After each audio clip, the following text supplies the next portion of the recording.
सबसे पहली बात, हमारी कमजोरी क्या है? हम परेशान हो जाते हैं। संसार में देखो तो परेशान, परमार्थ की तरफ देखो तो हम परेशान हो, या हमारा आदत स्वभाव बन गया परेशान होना। थोड़ा सा धैर्यवान बनो, गंभीर बनो। कोई भारी से भारी विपत्ति में परेशानी स्वीकार करके विपत्ति से थोड़ी निकला जाता। सुलझो, ठीक है, विपत्ति आई, समस्या आई, इसका समाधान होगा। ऐसा थोड़ी कि हमें नष्ट कर देगी। अगर अभी हमारी बड़ी हानि हो जाती है, हम कल इससे बड़ा लाभ प्राप्त कर सकते हैं। हमको एकदम बिल्कुल गंभीर रहना है, इतने कमजोर नहीं बन जाना। अब वो गए तो क्या होगा, अब वो वस्तु गई तो क्या, पद गया तो क्या होगा। प्रयास किया था, ये पद मिला था, इससे बड़ा पद प्राप्त करूंगा, मैं इससे बड़ा महान बनूंगा। ठीक है, एक बार गिर गया, गलती हो गई, दंड भोगूंगा, फिर इससे ज्यादा संयम में रहूंगा। बिल्कुल मतलब एकदम फ्रेश दिमाग रखना चाहिए। और अपने लोग क्या है, जरा सी बात में एकदम कचड़ा कर लेते हैं, एकदम कमजोर हो जाते हैं। ये बिल्कुल ठीक नहीं है। हम जीवन भर की यात्रा की बात कह रहे हैं, भारी से भारी कष्ट में भी मुस्कुराना, तो हमें बल मिला है, हमें भगवान की कृपा का दर्शन हुआ है, हमें उनका दुलार दिखाई दिया है। अगर ऐसे तो भाग जाते, फिर परमार्थ में थोड़ी चलना होता है। आज जो आप सुन करके लाभ लेने की चेष्टा कर रहे हो ना, ये केवल प्रवचन नहीं है, ये जीवन है। अगर ये जिए ना होते ना तो ये इसका प्रभाव नहीं पड़ता, फिर वाणी का प्रभाव नहीं पड़ता। हम इसीलिए कहते हैं, जैसे आप लोग एकदम परेशान हो जाते हैं, तो बोलो क्या हमसे ज्यादा परेशानी होगी? दोनों किडनी खराब, दवाई लाने के लिए पैसे नहीं, पानी रखा है हम उठ के पी नहीं सकते, भीषण शरीर में कष्ट, भीषण बुखार, क्योंकि किडनी फेल, जरा में बुखार, खाने को क्या, रोटी मांग के लाओ। अगर वहां सब्जी मिलती तो लाल मिर्च ऐसी पड़ के मिलती थी कि पा नहीं सकते थे। आप सोचो, पानी लाना है तो मुझे लाना है, पीना है तो मुझे पीना है। अगर मैं हारता तो कहां पहुंच जाता, क्या स्थिति होती? नहीं, मरना है, पर कदम पीछे। कोई दिन ऐसा नहीं जिस दिन सेवा ना की हो, जिस दिन सेवा ना गए हो। गुरु जी की सेवा में जाना है, पहले अपने को स्वस्थ साबित करना है, नहीं वो सेवा नहीं लेंगे। तुम बीमार हो, तुम कष्ट में हो, सर उनकी दृष्टि बड़े शांत है। सेवा की, आके लेट गए, फिर हिम्मत की, अपनी श्री जी की सेवा की, मधुकरी नहीं गए, 3-3, 4-4 दिन भोजन नहीं गए, पर सेवा नहीं छोड़ा, दिनचर्या नहीं छोड़ी। और उसका प्रधान कारण संयम, ब्रह्मचर्य, भगवत आश्रय, नाम जप, कभी हारने नहीं दिया।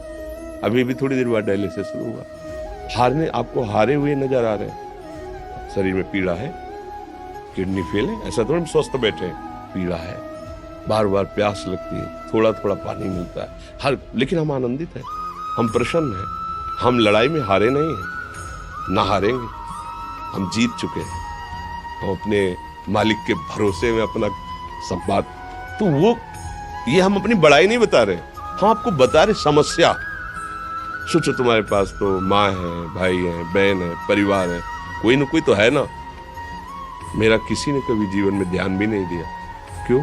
बचपन से बाबा जी बन गए, किसी से प्यार नहीं, किसी से संबंध नहीं, कोई जानकारी नहीं, हम कहाँ हैं, वो कहाँ है, किसी से कोई मतलब नहीं। अच्छा, जवान साधु कौन श्रद्धा करे? कभी गांव जाने की हिम्मत नहीं पड़ती कि रोटी मांग ले, पता नहीं लोग क्या सोचेंगे, क्या भावना कर ले। हम दरवाजे पे खड़े हैं, क्या कैसी भाव, जो हमारे सामने आकाश वृत्ति से आया यौवन अवस्था में, वही पाया है, अन्यथा भूखे रह गए। जब हम हर समय अपने को विवेक के द्वारा सावधान रखे, तो हम कभी निराश नहीं हुए, कभी उदास नहीं हुए, कभी ऐसा नहीं लगा कि यार हम दुखी, कभी नहीं लगा। उसी का फल है कि उस सुख का संकेत मिल गया जहां दुख की निशानी भी नहीं, वही उसी के बच्चे हो। हम सब उसी धातु से बने हुए हैं।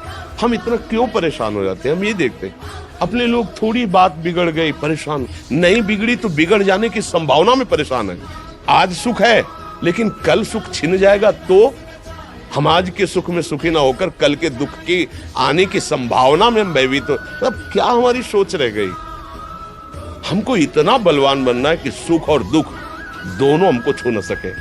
भारी से भारी सुख की व्यवस्था है तो अहंकार नहीं, हर्षित होकर किसी का अपमान न करे कि हम धनी, हम पदाधिकारी, अमुक। भारी से भारी दुख आया तो हमें किसी के सहयोग की जरूरत नहीं, हम फिर अपने कदम बढ़ाएंगे, हम फिर जुड़ी हुई अपनी भावनाओं को सजाएंगे। मस्त जीवन एकदम। तुम अविनाशी के बच्चे हो।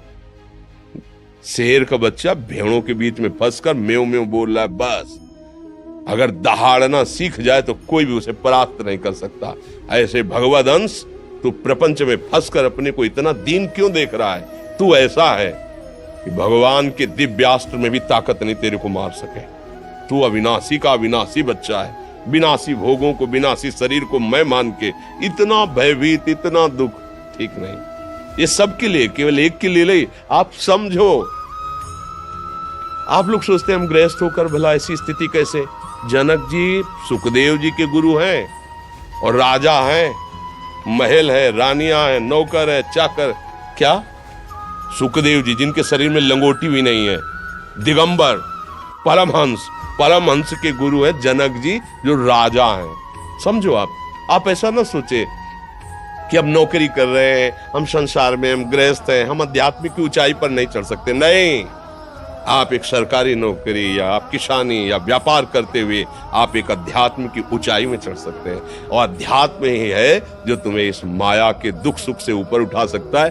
दूसरा, चाहे जितनी संपत्ति आ जाए, आप सुखी नहीं हो सकते। सब देख लो, आंख खोल के देख लो, अध्यात्म ही है जो तुम्हें हर कष्ट सहकर मुस्कुराकर जीने का रास्ता बता देगा कि आप आनंदित हो जाओगे। कुछ नहीं बिगड़ा, अध्यात्म है तो कुछ नहीं बिगड़ा, अध्यात्म नहीं है तो कुछ नहीं बना, कुछ हाथ नहीं लगने वाला।